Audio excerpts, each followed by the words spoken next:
walhamdulillah, bertemu kembali dalam TV Al-Mustaqim dalam siri Al-Quran dan Sains.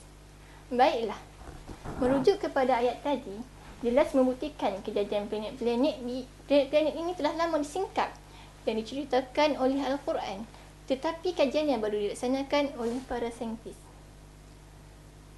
Pada tahun 1781 Masihi, bilangan planet yang diketahui secara rambang adalah 6 planet sahaja yang berada yang termasuk di luar dan di dalam orbit yang mengelilingi matahari. Planet-planet tersebut adalah Utarid, Zuhra, Bumi, Mustari, Marikh dan Zuhal. Fakta ini juga telah dibuktikan melalui data dari pemerhatian yang dijalankan pada tahun 1979. Edwin Hubble, seorang ahli astronomi Amerika yang membuat pemerhatian di langit dengan menggunakan teleskop, mengisytiharkan bahawa bintang-bintang dan galaksi-galaksi bergerak menjauhi antara satu sama lain secara berterusan.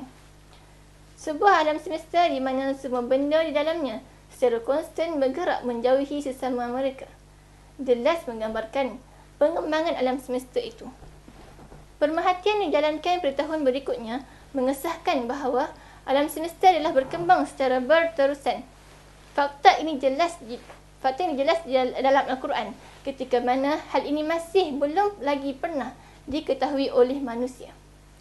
Ini kerana Al-Quran adalah kalam Tuhan, Maha Pencipta dan Pemerintah bagi seluruh alam semesta. Pada 1393, 1781 Masihi, penemuan planet Uranus ditemui oleh ahli astronomi Amerika iaitu William Herschel. Bermula daripada 1 hari bulan 1, 1701 Masihi, penemuan demi penemuan bersilih ganti dijumpai. Terdapat lebih kurang 200 bilion galaksi dalam alam semesta yang mengandungi hampir 200 bilion bintang setiap satu. Kebanyakan dari bintang-bintang ini mempunyai planet-planet dan kebanyakan dari planet ini mempunyai satelit. Semua objek-objek langit ini bergerak menepati orbit-orbit yang telah dicongak. Untuk beberapa juta tahun, semuanya berenang melintasi orbit masing-masing dalam keseimbangan dan susunan yang sempurna bersama-sama dengan yang lain.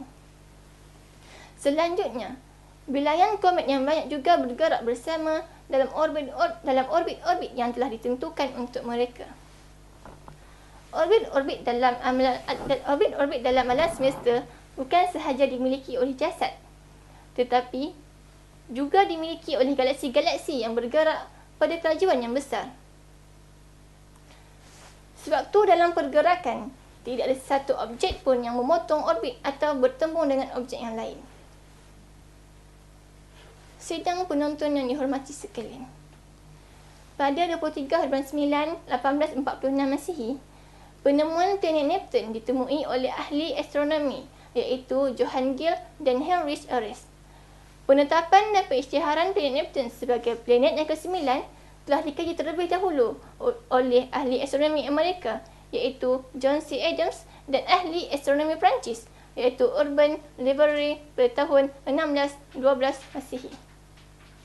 Penemuan planet Pluto telah berjaya dikesan pada tanggal 18 hari bulan 2, 1930 Masihi dan dikenal pasti oleh ahli astronomi negara iaitu Clyde W. Tombaugh pada tahun 13 bulan 3, 1030 Masihi. Dengan penemuan tadi, planet Pluto diisytiharkan sebagai planet yang ke-10 yang berada di sekitar matahari. Pada 14 bulan 11, 2003 Masihi, planet yang ke-11 ditemui dan diberi nama sebagai planet Sedna, di mana pada tanggal 15 hari bulan 3, 2004, ahli astronomi Amerika iaitu Mr. Brown, Chad Trujillo serta David Rabinovich telah berjaya menemukan planet yang ke-11 iaitu planet Sedna. Fakta yang dikemukakan dalam Al-Quran ini ditemui melalui pemerhatian astronomi hari ini. Berdasarkan kepada kiraan pakar-pakar astronomi, matahari bergerak dalam kelajuan yang besar selaju 720,000 km sejam, mengarah ke bintang Vega dalam satu orbit tertentu dalam sistem solar apex. Ini bererti matahari bergerak sejauh 17,280,000 km sejam secara anggaran. Bersama-sama dengan matahari dan semua planet dan satelit yang berada dalam lingkungan sistem gravitasi matahari juga turut bergerak pada jarak yang sama. Sebagai tambahan, semua bintang dalam alam semesta adalah berada dalam satu persamaan pergerakan yang telah ditentukan. Untuk pengetahuan anda, dengan penemuan planet yang ke-11 ini telah membenarkan apa yang telah disebutkan dalam Al-Quran pada surah Yusuf tadi, yang mana telah datang sujud bintang serta matahari kepada Nabi Yusuf melalui mimpi baginda. Untuk kupasan yang selanjutnya, bersama saya lagi selepas ini.